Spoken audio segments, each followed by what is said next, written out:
अच्छा जी, अब ज़रा एक तज़किरा करते हैं एक और अहम। जून का महीना है और जून में एक तो गर्मी बहुत ज़्यादा होती है और दूसरा बजट की आमद होती है। उससे भी आपको पता है कि एक चीज़ और भी होती है। हाँ। बजट के मौके के ऊपर पाकिस्तान पीपल्स पार्टी के यानी बजट से मुतल्लिक और हुकूमत से मुतल्लिक अपने तहफ़्फ़ुज़ात भी पैदा हो जाते हैं। हाँ जी, और वो दूर भी हो जाते हैं। वो दूर तो होते हैं लेकिन दूर इतने आसानी से नहीं होते।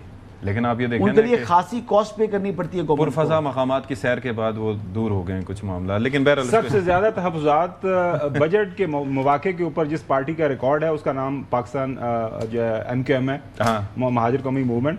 वो हमने देखा है कि जितने रिकॉर्ड उन्होंने बनाए मुत्तहिदा कौमी मूवमेंट, सो वो अब मेहर पाकिस्तान मुत्तहिदा कौमी मूवमेंट बना। हाँ जी, अब जाहिर है कि MQM पाकिस्तान है जी। MQM पाकिस्तान है। और उसके सरबराह जो है वो कौन है जी? खालिद महबूब सिद्दीकी साहब हैं या उनका सबसे ज्यादा रिकॉर्ड है पीपल्स पार्टी जॉइंट वेंचर है वो बेसिकली। नहीं, अभी खालिद महबूब सिद्दीकी साहब तो नहीं रहे ना उसके सरबराह? सारे हैं। नहीं, सारे कहाँ हैं जी? मतलब ये मुस्तफा कमाल साहब सरबराह हैं आई बिलीव। नहीं, जो इलेक्शन हुए मेरे ख्याल से मुस्तफा कमाल सारे जुड़ गए थे, वो PSP के सरबराह थे मुस्तफा कमाल साहब, लेकिन वो इकट्ठे हो गए थे। लेकिन वो इकट्ठे हो गए थे ना। तो अभी सरबराह कौन है? अभी ये फिर बताया। अच्छा, खालिद महबूब साहब हैं और कन्वीनियर है मेरे ख्याल में। PPP के सरबराह मतलब वही सरबराही पीपल्स पार्टी के।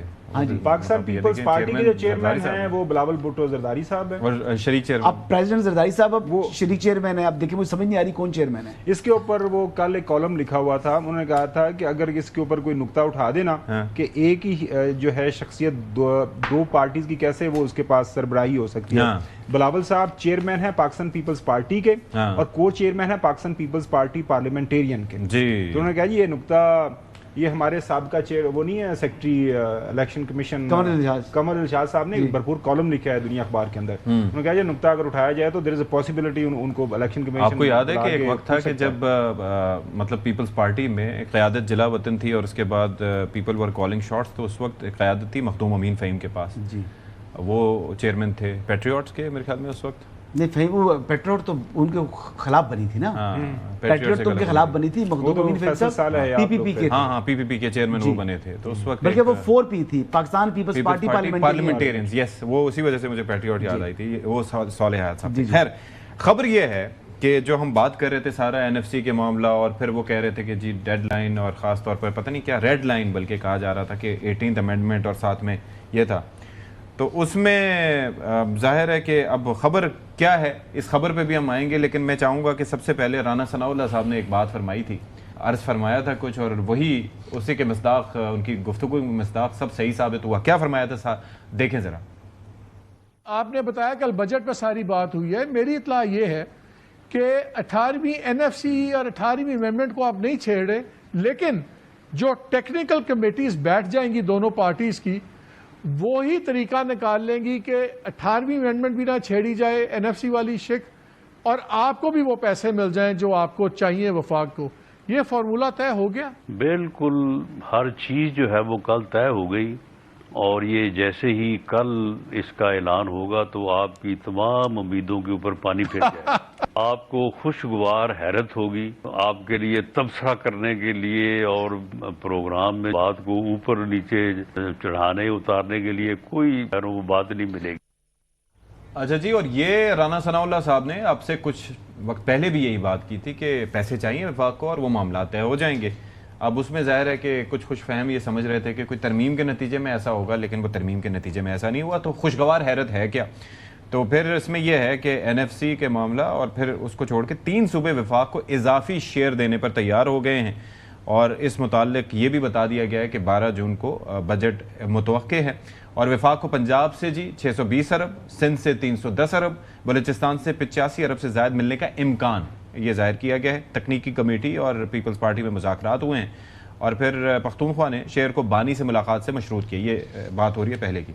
और फिर ये इसके अंदर नंबर के हवाले से कोई 1700 अरब की बात करे, कोई 1200 अरब की। तो ये जो दुनिया अखबार ने रिपोर्ट किया है वो कहते हैं कि सूबे 1200 अरब रुपए ग्रांट्स फराहम करेंगे, जो एक मरतबा के लिए होगी, और वफाक आइंदा चंद साल में ये रकम सूबों को वापस करेगा।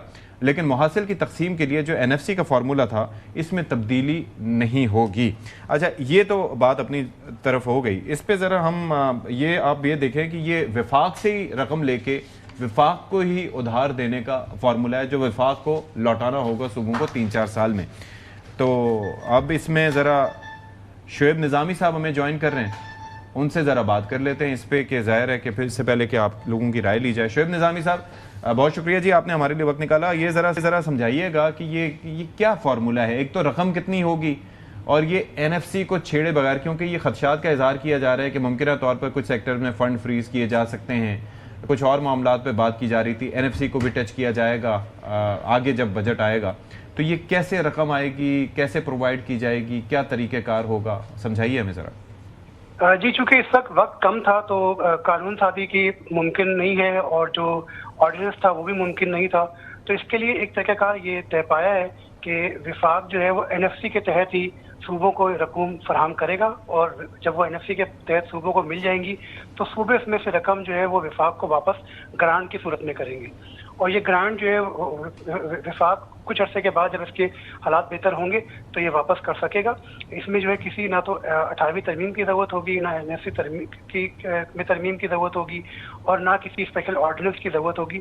ये रास्ता जो है इससे पहले कुछ महीने पहले जब वज़ीर ने ऐलान किया था कि पेट्रोल के जो ऊपर सब्सिडी देंगे और इसमें सूबे भी शामिल होंगे, तो वो रकम भी ऐसे ही ग्रांट की सूरत में सूबों से विफाक को मिली थी, जो अब नाकाबिले वापसी थी। लेकिन अब जो ये रकम है इसको जो है वो सूबे वापस हासिल कर सकेंगे, उसमें कुछ टाइम लगेगा, लेकिन वक्त का मुकाबला सख्त। लेकिन आपने हालात की बेहतरी का तज़किरा किया कि हालात वापसी होनी है। शोएब निज़ामी साहब, 750 अरब रुपया 50 जो है पंजाब से ले लिया है, बाकी ना सिंध ने दिया, वो ज्यादा पैसे हिस्सा बकदर जुस्सा भी नहीं हुआ है। ये क्या तकसीम किया है, ये क्या फैसला हुआ है जो नेशनल इकोनॉमिक काउंसिल के अंदर? पंजाब का तो पेट काट दिया इन्होंने, हाथ काट दिए पंजाब के। किस सूबे ने कितना दी थी, ये जरा एक्सप्लेन कर दीजिए। और पंजाब के ऊपर इतना बोझ क्यों डाला?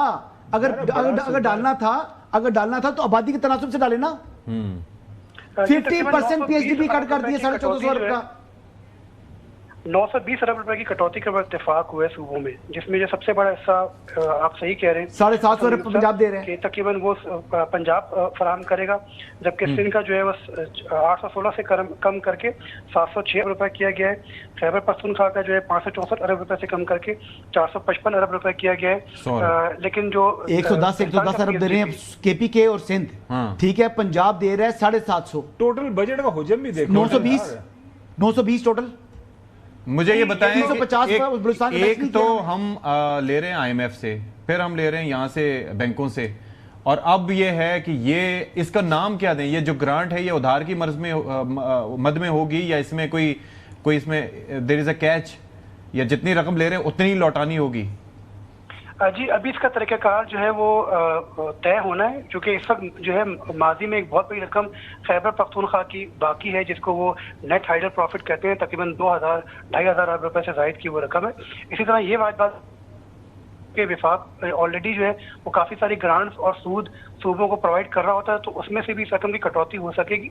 और इसके साथ साथ जो है इसके ऊपर इस बात का इम्कान नहीं है, क्योंकि शरह सूद लगाकर जो है वो सूद समेत या मुनाफे समेत सूबों को। अच्छा, एक मिनट रुकिए।